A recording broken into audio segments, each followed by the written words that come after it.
Тем временем Наталья Хозяинова присоединилась к оригинальному призыву «Рожайте, мы поможем». Своеобразный челлендж, напомним, запустил глава Коми, рассказывая пользователям Инстаграма о региональном семейном капитале. Именно Сергей Гапликов первый использовал фразу, ставшую в итоге мемом. Накануне мэр Сыктывкара выполнила поручение главы, цитата, «обязательно посетить в ближайшее время все семьи, где произошло прибавление».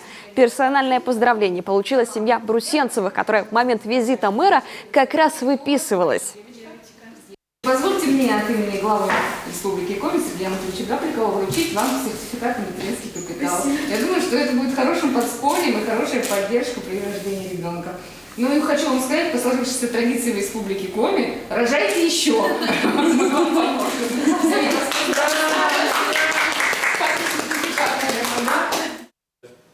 Заметим, с аналогичным персональным призывом к жителям обратились пока не все. Подхватили тренд только руководители администрации Усть-Вымского, Ижемского районов, а также мэра Инты, Усинской и Воркуты.